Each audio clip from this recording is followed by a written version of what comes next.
Mm. Bossing, magandang umaga. Anong mga paninda mo rito? Fried chicken pa, boss. Etong fried chicken mo ba, panabong o pang-ulam? Sigurado po, pang-ulam po to, bossing. Bakit mo nasabi? Dahil po, texture lang po niyan. Masarap po yan. Crunchy ang outside, juicy inside naman niya. Magkano po sa ganyan? 25 pesos lang po, any part po yan, bossing. Saan po location nyo? Dito lang po, sa Barangay Bigatan, sa Cavite. Along the highway, Tresero. Dapat lang po siya ng Big Bro. Anong oras po kayo nagbubukas? Open na po kami 10 a.m. to 8 p.m. Mga nilang, tikpan na natin to. Tikpan natin ito. Mm.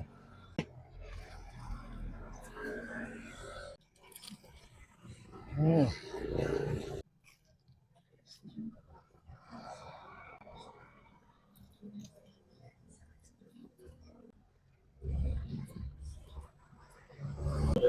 Kaya kayo dyan,